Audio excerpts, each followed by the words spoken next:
Swaps are the sort of thing that get mentioned quite often when discussing the financial environment, but most people don't interact with them all too often since they're mostly used as larger institutional hedges. But they're really worth knowing about because what's going on in the swap market and the data that we can get from that is really useful to apply to try to figure out what is happening in the broader financial markets. At their core, swaps are really what they sound like. Two parties swap with each other. Now, what they are swapping can vary greatly, but this is ultimately what it is. Say there's you and there's one other person, and you two want to enter into a swap contract with each other. Well, you might agree that you will pay some fixed percentage to the other person. And in the terms of the contract, you will set up some total amount that this contract is based on, called the notional amount. And say you decide that that will be $1 million. So if that fixed percentage that you agreed to pay were 5%, then you would be paying 5% on 1 million notional, which means that you will be paying $50,000 per year for however long the term of the contract is. And the contract could be set up where the other person will pay you a floating percentage. Say that is whatever the secured overnight funding rate is plus 3%. So let's say during the life of the contract, SOFR is at 1%. Then the other person will pay, and you will get paid 1% plus 3% equals 4%. And you will receive $40,000 that year. So you're paying 50 and getting 40, so you end up losing money on the contract, and the counterparty ends up making money on the contract. But let's say after you entered into the contract, SOFR went to 3%. Well, then you would be getting paid 3 plus 3 for 6%, meaning you are getting $60,000. And so in that scenario, it's profitable for you. And this example is a very simple form of an interest rate swap, but there are many different types of swaps. There are FX or currency swaps, equity swaps, credit default swaps. There are swaps with embedded optionality in them, swaptions, zero coupon swaps, total return swaps, which are a broader category of swaps, and even commodity swaps. Since swaps are over the counter and created between two parties, you could really write a swap for anything. So here's another scenario. Say you set up a swap where the notional amount is 1 million and you agree to pay 7% each year over the life of the contract, or $70,000. And in exchange, the counterparty to your contract agrees to pay you the return on the S&P 500. Well, the S&P 500 could do really well. And let's say it returns 10%. Well, then in that case, you will get paid $100,000. But what if instead it just sort of wiggles along sideways? And we'll say it returns 0.5%. Well, then you're only getting $5,000. And depending on the terms of the contract, if the S&P were to return negative, then you might not only not be getting any money, you might have to pay extra.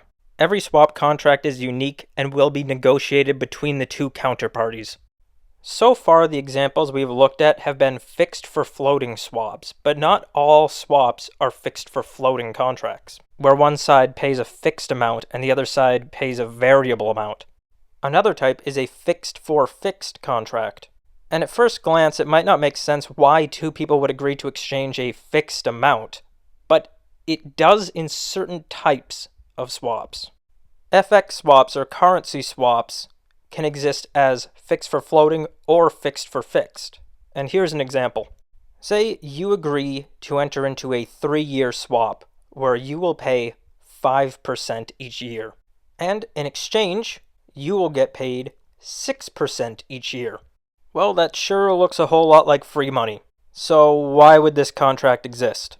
Well, it might exist if you are paying 5% in yen and you are getting paid 6% in pounds. These sorts of contracts are mostly used as a way to hedge currency risk.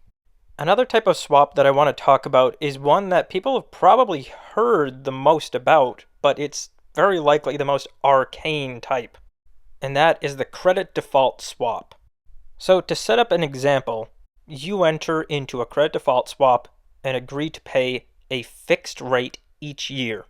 And just to note, very often credit default swaps include in the agreement that there will be an upfront premium paid in that first year. And you want this contract to be on $1 million of a bond. Now, credit default swaps can be on specific bond issues, on a bond issuer, on an index of bonds. It can really vary by contract, but let's just say for this example, it's $1 million of a specific bond issue. So you pay that upfront premium, and each year you pay that percentage of the million. And what happens next is almost always nothing.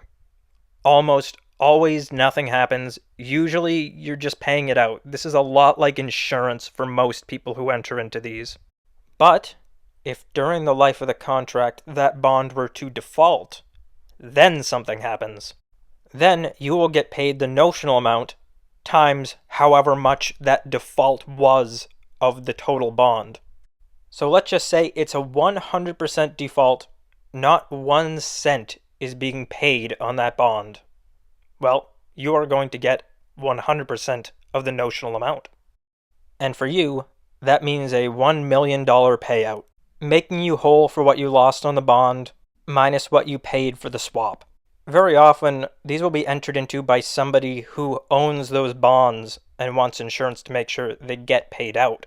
But if you entered into it without ever having owned the bond, then it's just pure profit. Credit default swaps can vary greatly based on the terms of the contract and don't only just get paid out when there is a default on a bond. Some credit default swaps will pay out when other things happen as well. Very often, credit default swaps will have different payout terms for different credit events. This could be something like a change in a bond or an issuer's rating, or if the issuer defaults in a different issue. The last thing that I want to touch on is a very useful metric that you might see, and this is the idea of a swap spread. Paying attention to swap spreads is very useful not just for the swap market, but for economics and financial markets in general. To get the swap rate, you take that fixed rate on an interest rate swap, then subtract from it the rate on a government bond whose maturity is the same as what the swap is written for. Let's just use a 5-year, for example. So you take the fixed percent on an interest rate swap written for 5 years and subtract the rate on a 5-year government bond. And this will be unique to whichever country this is being done for. And let's say the fixed percentage on that fixed for floating interest rate swap is 5%, and the rate on a 5-year treasury bond is 4%. Then we would say that the 5-year swap spread is 1%. And these are very useful because as more and more people want to hedge out their risk, the price they must pay for a swap will rise, increasing the swap spread. This is a really useful indicator to show how market participants are thinking about risk aversion, hedging, and credit risk. So there are the swaps. Do like and subscribe if you want to see more stuff. I'm going to keep making these. And until then, have a great time.